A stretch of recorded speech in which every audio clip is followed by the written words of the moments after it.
เพราะฉะนั้นเนี่ยไอ้ชดตุลาหลวดยิ่งรงตันรอยอแต่ชีมาน้องๆกูจะนี่ไปใช้แต่อย่าถ้ารอหรือว่าลิจาหรือห้อยน้อยว่าเต้าเนี่ยนะหยอกเจในปอต้องหนอรวยแต่กระแสทำให้คนรวยนะคะทีนี้นะคะปี49กระแสของคลอโรฟิลค่ะคลอโรฟิลนะยนะชีคลอโรฟิลด้วยย่อยเจ้ากวนนุ่นจ้วยมัวต่อได้เฮาเองไปหวยเดียเลือดพืชล้างพิษนะคะซึ่งคนที่จับกระแสของคลอโรฟิลได้ก็มีรายได้หลักหมื่นล้านพันล้านนะคะจิตาลิเดอร์ปี 2552 เป็นกระแสของกลูตาไทโอนนะคะซึ่งกลูตาไทโอนตรงนี้เยอะอีกเกี่ยวช่วยชาก่อนเดิมภายใน1 คืนนะคะซึ่งตัวกระแสน้องคู่รอนรอเห็นเกี่ยวนิ่งว่าเตาเนี่ยเราไม่ใช่เห็นน้อยคลินิกเสริมความงานคลินิกเสริมความงามกับหมอกระเป๋านะคะจีเจ๋อว่าเราจับกระแสกู้มุ่งเยี่ยเหงนะต่อไปปี 2553 ค่ะนี่กู้เยอะกระแสของแอลคาเนทีน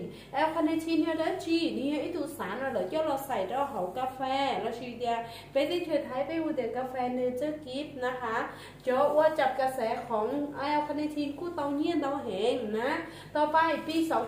2556 ค่ะเป็นกระแสของคอลลาเจนนะคะซึ่งคอลลาเจนแต่ชีนอผู้มั่วขายตามร้านค้าทั่วไปนะคะเจ๊เจ๋อว่าจับกระแสคอลลาเจนของที่อินเตอร์เลยยิ่งมั่วรายได้เป็นหลักร้อยล้านหมื่นล้านเช่นกันนะคะแล้วต่อมาค่ะปี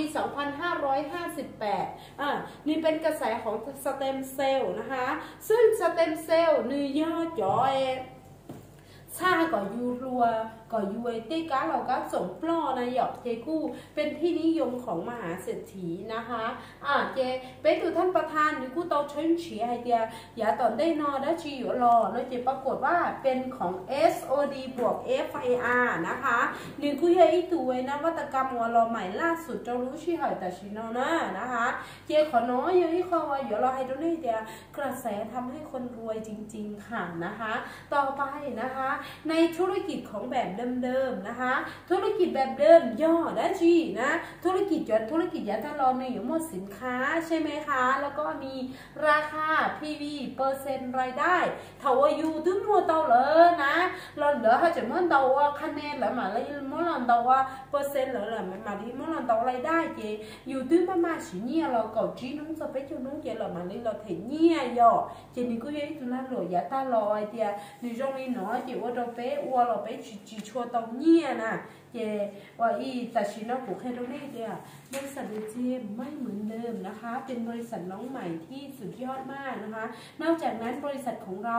รับรายได้ทันทีเป็นวินาทีนะคะเททันทีเลยจิโซต่อยน้องน้องเนอะจิโซต่อยลูกฮีลีเนอร์นะคะเจเป็นรูปบริษัทอยู่มั่วแพ็กเกจการลงทุนย่อจนเติบไปแพ็กเกจเนาะแพ็กเกจที่เนาะย่อแพ็กเกจ Sน้องๆก็ไปเป็นย่อใช้ยาปัวบ่าก็อยู่เตาไปรีนวัตกรรมไปย่อกล่องเนอะกล่องเนาะมูลค่าเยอะจนถึงจี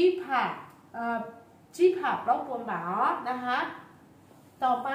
แพ็กเกจที่2นะคะเดี๋ยวแพ็กเกจ G น้องๆก็ไปเป็นกล่องเตาผ่าเนอะนะก็ไปเป็นกล่องเตาผ่าก็อยู่เตาไปรีนวัตกรรมย่อก่อกล่องเนอะก่อกล่องเนาะมูลค่าที่เตี้ยเลยชีเดียตุงไกก็จะเป็นสมาชิกนะเจย่อไปทอผ่านเนี่ยนะคะ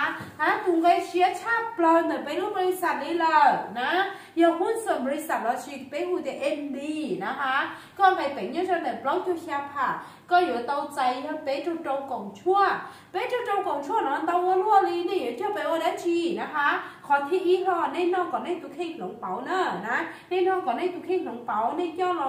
ฉีดเด้อในเจ้าเราเป็นสินค้าหมุนเวียนเดี๋ยวในตุลาหลวนะคะเจมูลค่าที่เตี้ยเยอะจนแบบจั่วผ่าเปล่าจั่วเจ้าเปล่าผ่าเนอะนะคะเจทงนอกเป็นไงเป็นรอเลยไปอยู่ตรงเยี่ยลีจาเนอร์นะคะเป็นรูปบริษัทก็ไงเป็นรอเลยก็อยู่ตรงเยี่ยหูชีย่อเปล่าซ้อเขาเก๋ว่าก็อยู่ตรงเยี่ย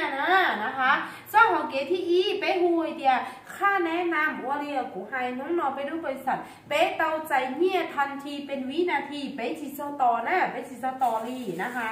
สมมุติว่าน้องนอก็ไปเป็นงอแพ็กเกจ S ก็ไปเป็นเนื้อตรงเลย อ้อผาชาปนบ่าน่ะเจ๊ก็อยู่เตาชั่วไปย่ออ้อกล่องเท่านอก็แนะนำเตาอีตู่ว่าอ้อผาชาลิก็อยู่เตาค่าแนะนำทันที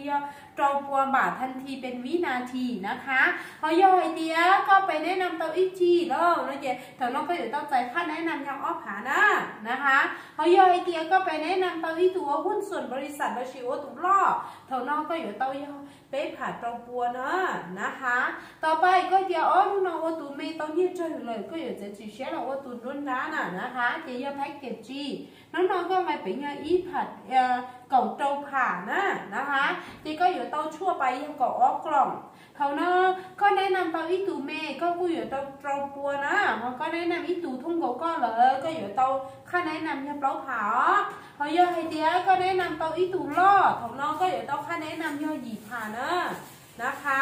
เจรู้ชื่อไอ้ของน้องก็ไอเดียตุน้องเราต้องเตือนก็อยู่ว่าตูล่อนะก็อยู่ว่าตูล่อเจของน้องก็ไปเป็นเงาเปล่าเจ้าชาขันเนี่ยนะเปล่าเจ้าชาขันเนี่ยก็อยู่เตาใจชั่วไปยังเป๊ะจนโจกล่องนะคะเป๊ะจนโจกล่องก็แนะนำให้ตัวว่าตูเมก็กูเตาจะโจปวมแบบเนี่ยเขาเยเจก็แนะนำไปอีตัวนู้นร้านเลยนะเจก็เตาเปล่าขาวเขาก็แนะนำไอ้ตัวอีตัวตูล่อเลยเนาะแถวน้องก็เตาทันทีจะก่อผ่านเนี่ยนะคะเจเนาะกูยอดซ่อเขาเก๋ที่อีโอ้ยว่าเตาเนี่ยงอซะนะตากูให้เดียมาเปล่าซ่อเขาเก๋อยู่เตาเนี่ย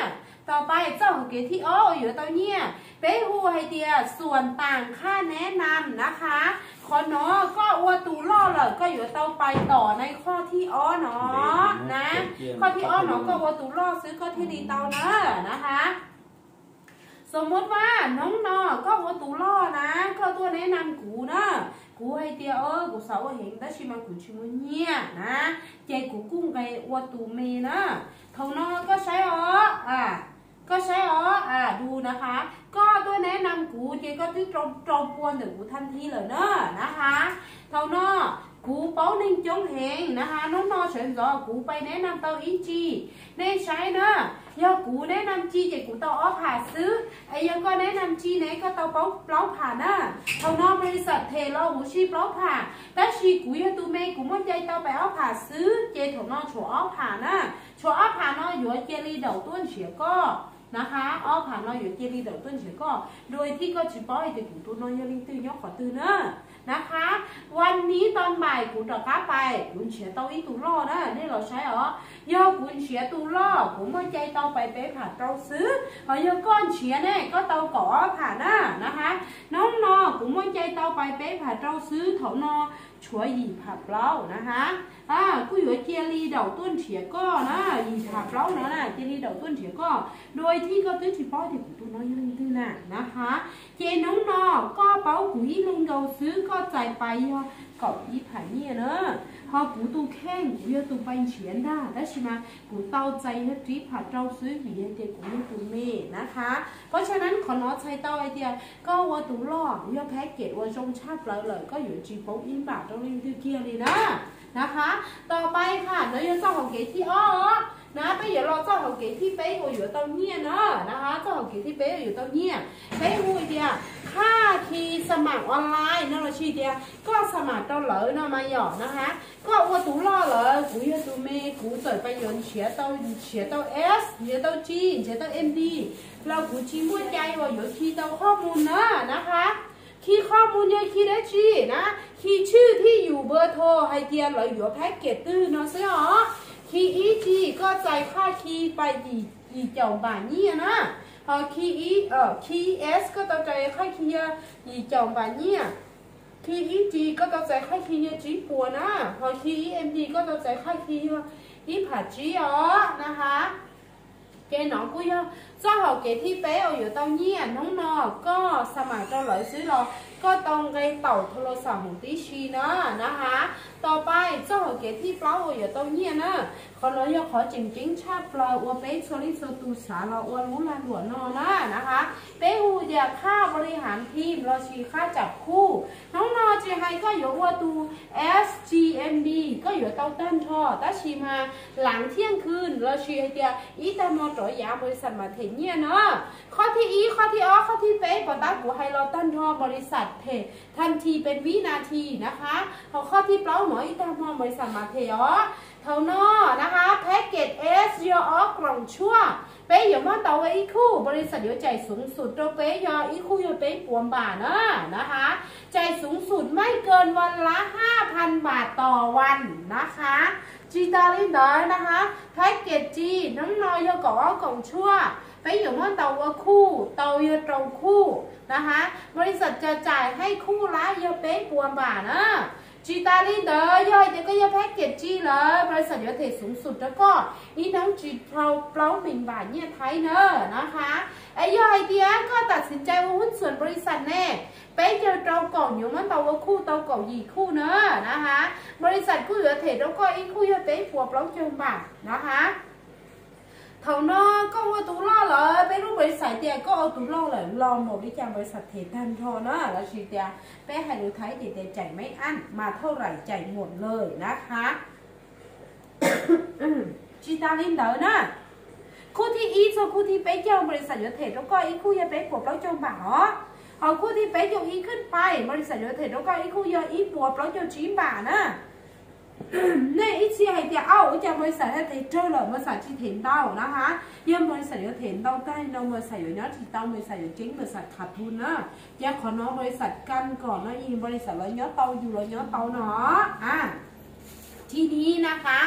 กูอยากเราให้เจอไปรูปบริษัทเดียน้องไปได้แผนการตลาดน้องลิจานะหยอกไปได้แผนเดี๋ยวไปรูปบริษัทที่เป็นแผนไบนารีแล้วชีเดีย2 สายงานซื้อน้องไปว่าทีมงานซ้ายนะทีมงานขวาซื้อสมมุติว่าน้องก็วัตุล่อนะคะก็ไปแนะนำเตาS นะคะก็คีย์เลย 1S ซ้าย 1S ขวานะคะแปลว่าวันนี้เราจะได้แล้ว1คู่นะคะน้องS เท่ากับอีคู่ก็วัตุล่อเลยก็เตาอีคู่ยังเป็นปวดแล้วจมบ่านะมอน้อยฉีแต่มอต่อยาใช้เตาเด็กก็อยู่จุดเตายังเป็นปวดแล้วจมบ่าเฉพาะค่าจับคู่เนาะจีเกี่ยวกับค่าแนะนำจีเกี่ยวกับค่าคีย์เลียตะกี้ย่อยเดียรออีจีซ้ายรออีจีขวานะคะจีตรงคู่ก็อยู่เตาอีคู่ยังเป็นปวดแล้วจมบ่าเท่านอกก็อยู่เตาเฉพาะค่าจับคู่ยังเป๊ะปวดแล้วเชื่อมาหลังเที่ยงคืนนะคะเจต่อไปย่อยเดียรออีเอ็มดีซ้ายรออีเอ็มดีขวาเท่านอเอ็มดีเก่ายีคู่นะคะเก่ายีคู่คุณเป๊ะปวดแล้วเจ้าเท่านอก็อยู่เตาหลังเที่ยงคืนเนี่ยเราผ่าอีปวดหนึ่งกบาทนะเฉพาะค่าจับคู่นะคะจีตาลินเดอร์กูยกเยตรงนี้เดียเล่งตื้ออยู่ตูแนะนำตูนเตยตูเตาค่าแนะนำไปเนอะแล้วชีมาทุกคนที่ได้สายงานเราอยู่เหลือเตาค่าจับคู่ของชีตันรอนะคะเจต่อไปนะคะ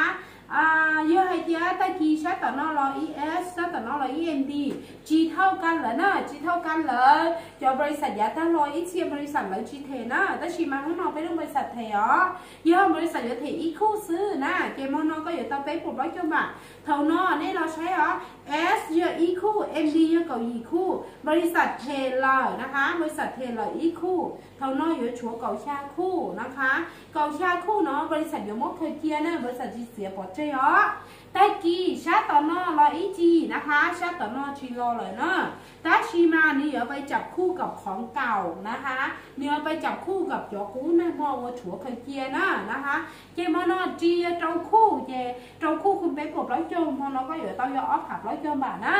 เท่านอในใช้เก่าชานอบริษัทไฟเราเทต่อนอเจ้าเลยเนาะเจอยู่โชว์เก่าอีเนาะเก้าอี้ของน้องเป็นรูปบริษัทไม่มีการล้างรอบไม่มีการตัดทิ้งนะคะบริษัทจะเก็บไว้คำนวณให้เราไปเรื่อยๆค่ะนะคะต่อไปนะคะเป๊ะมีรายได้เดี๋ยวไปรูปบริษัทเป๊ะให้เยอะอีปัวเปอร์เซ็นต์เราไปมาให้ก็เชียร์ให้เยอะอีปัวบาทนะเรามาหยออีปัวบาทเนี่ยบริษัทเดี๋ยวไฟเทวลูกทักกระเป๋านะคะลูกกระเป๋าที่อีหยีเจียวบาทบริษัทเดี๋ยวเทเป็นเนี่ยเชียร์ทันทีนะคะพอลูกกระเป๋าที่โอจามบริษัทแล้วจีเทต้าขอน้อยยิ่งเยอะอยู่ลีเนอะยิ่งเยอะอยู่ลีจีไปขอตื้อนะเนี่ยของระบบจะอยู่นะคะขอน้อยบริษัทเดี๋ยวใช้เกียร์ไปค่าขนส่งสินค้านะบริษัทเดี๋ยวใช้เกียร์เราไปต่อไปเนาะบริษัทไปอวชีเทียไปอยู่ตลอดนอเด้อชัวจะไปนอเด้ออยู่การรักษายอดไปในตัวนะคะสุดท้ายเลยนะคะรายได้แผนบีนแต่ว่าไปอยู่ตรงเนี้ยนะคะทุกการกินฟรีค ของคนใต้สายงานนะคะฟังดีๆทุกการกินฟรีของคนใต้สายงานคือรายได้รายเดือนของเราใช่เต้าไอเดียย่ออยู่ลีดีในเหาอยู่ค้าน่ะหนึ่งนอเด้อลองแต่ช่องเนาะจะอยู่เต้าเงี่ยว่าเงี่ยดีเนอะนะคะเจกู้มั่วบอกลีนอซื้อว่าจ้องโตจะไปสลิงสตูนะ